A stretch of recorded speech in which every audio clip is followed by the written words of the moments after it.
السلام عليكم مشاهدي قناتنا الكرام. هل تساءلت يوما ما هي أخطر وظائف العالم التي تشكل خطورة على حياة العاملين بها وتعرضهم للموت؟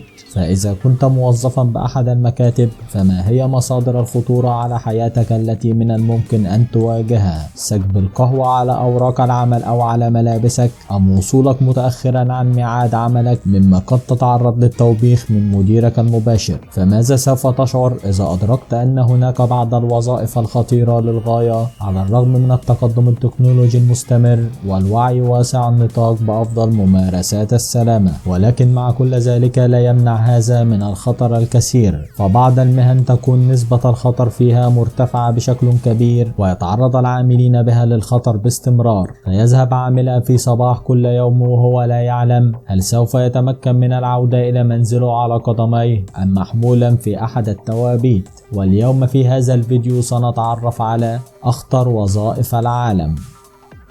عندما تنظر إلى ناطحات السحاب سترى مدى روعة رؤيتها، ولكن هل فكرت يوما كيف يمكن تنظيف ناطحات السحاب الضخمة هذه من الخارج؟ فيحتاج العامل الذي يقوم بهذا العمل إلى أعصاب فولاذية ليتمكن من قضاء هذا العمل، ويجب أن يكون العامل دائما متيقظ للعوامل البيئية المميتة، فالارتفاع الشاهق والعوامل الطبيعية مثل الرياح المشاركة في العملية تشكل خطرا كبيرا جدا. وماذا إن انقطع الحبل المثبت به لعملية الأمان؟ فمدى الخطورة الذي يتعرض لها كبير بالفعل، وكل ذلك يقوم به فقط لإعطاء النافذة مظهرا أكثر نظافة أو لإزالة إحدى البقع المزعجة التي تفسد شكل الزجاج. فهل أنت على استعداد لتقديم حياتك ثمنا لذلك؟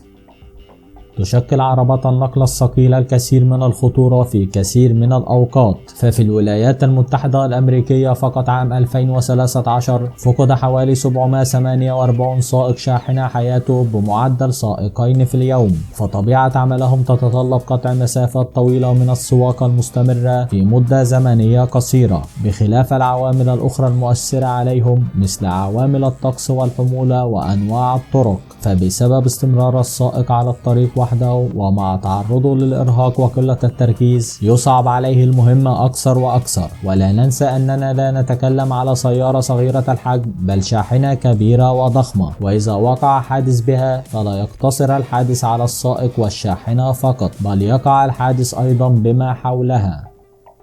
تعتبر وظيفة مدرب الأسود من أخطر ما يكون، فالذي تتعامل معه يوميا هو أشرس الحيوانات المفترسة على وجه الأرض، وهو الأسد الذي لن تستطيع توقع تصرفاته على الإطلاق مهما كانت درجة تدريبه. فهذه الوظيفة لها باع طويل مع الحوادث الدامية والمؤسفة، فما بين طرفة عين يمكن أن يخرج ملك الغابة عن حصار الترويض المفروض حوله لتجده يلتهم ذراع مدربه أو يأكله من وجهه أو يصيبه بإصابات قاتلة في أنحاء مختلفة من جسده. فتعد هذه الوظيفة من أكثر الوظائف خطورة في العالم.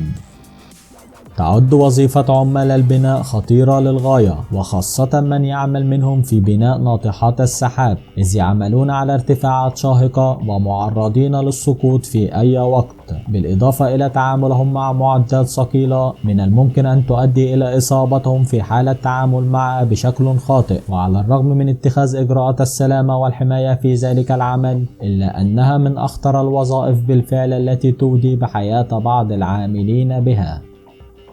بالتأكيد الجميع يدرك معنى كلمة مصارعة التماسيح، فبغض النظر عن إلى أي حد كان مديرك غاضبا منك، ولكن حمدا لله أنه لم ولن يتحول إلى تمساح يوما ما. ففي إحدى حدائق الحيوان التايلاندية هناك بعض الأشخاص الذين يقومون بتقديم عرض مصارعة التماسيح لزائري الحديقة يوميا، وهو العرض الخطير للغاية، حيث يغامر المصارع بحياته عن طريق وضع رأسه بين فكي التمساح.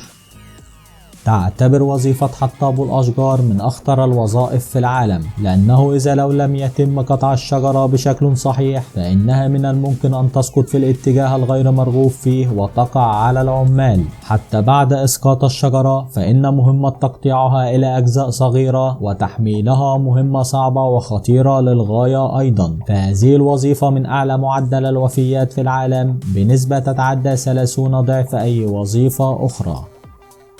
يمتلك القليل من الناس قدرة التعامل مع الثعابين، فالثعبان دائما معروف بسمه القاتل، فبين غمضة عين من الممكن أن يبخ سمه في جسدك دون إنذار. فيمتهن بعض الناس وظيفة استخراج السم من الثعابين، وهذه الوظيفة هامة للغاية وخصوصا في مجال صناعة الأدوية، فبرغم خطورتها على من يمتهنها إلا أنها لها الفضل في إنقاذ أعداد كثيرة من البشر كل عام. فتأخذ المعامل الكثير من الإجراءات الأمنية المتبعة، إلا أن هذه العملية لا تخلو من المخاطر، ومن النادر أن تجد شخص عمل بهذه الوظيفة إلا وأن يكون قد أصيب من قبل بقرصة ثعبان. تعتبر المناجم من أخطر الأماكن التي من الممكن أن يعمل فيها الإنسان، ففي أعماقها تكون الظروف صعبة للغاية، وخصوصا صعوبة التنفس والظلام الدامس. وكثيرا ما يتعرض عمال المناجم إلى حوادث بشعة من سقوط المعدات عليهم وانهيار صخور المناجم أو الاندفاع الشديد للهواء داخل المنجم، ومن الممكن حدوث انهيار أرضي ينجم عنه حبس عمال ذلك المنجم تحت الأرض في انتظار من ينقذهم. كل ذلك قد يحدث مع وجود صعوبة أو شبه استحالة وصول الإسعافات في الوقت المناسب بسبب وعورة وبعد المناطق التي تبنى بها المناجم، وعلى مدى عملهم لمدة كبيرة يصابون بندوب هنا وهناك وعدد لا بأس به من الكسور في أنحاء الجسد. تعتبر رياضة مصارعة الثيران من أكثر الرياضات المنتشرة في بعض البلدان، فيحصل ممارسها على ثروة من المال مقابل المشاركة في جولة من 8 ثواني فقط على الطور، ولكن لا يسلم من يمارسها أيضا من الإصابات البالغة التي لا تسوى المال، بالإضافة للإصابة في كثير من الأوقات بارتجاج المخ.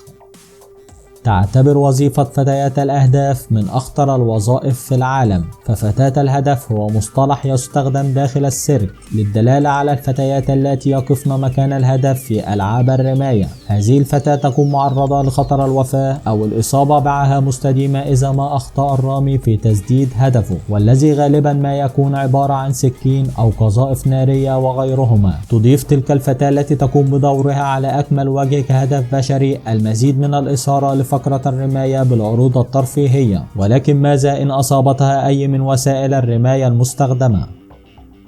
وظيفة خبير الألغام لا غنى عنها في جميع الدول للحفاظ على أمن وسلامة الجميع، فيقوم من يمتهنها بتنقية أراضيها من أي قنابل قد تكون زرعت أثناء فترات الحروب السابقة. ويوجد أكثر من 1,000,000 لغم حول العالم الآن، وكثير من الأبرياء الذين يصابون أو يموتون من هذه الألغام إن تصادفوا بها، ويجب على خبير الألغام اكتشاف الألغام وتفكيكها دون تفجيرها. لكن هل تعلم مدى الخطورة التي يتعرض لها خبراء الألغام في محاولة تفكيك كل لغم يقابلونه؟ فإن انفجر لغم بهم فقد يفقدون حياتهم على الفور، لذلك يمتازون بالشجاعة والثقة وقوة الذاكرة، وهذا ما يساعدهم على حد الخطر حد ما. فالخطأ الصغير في هذه الوظيفة قد يكون ثمنه كبير جدا.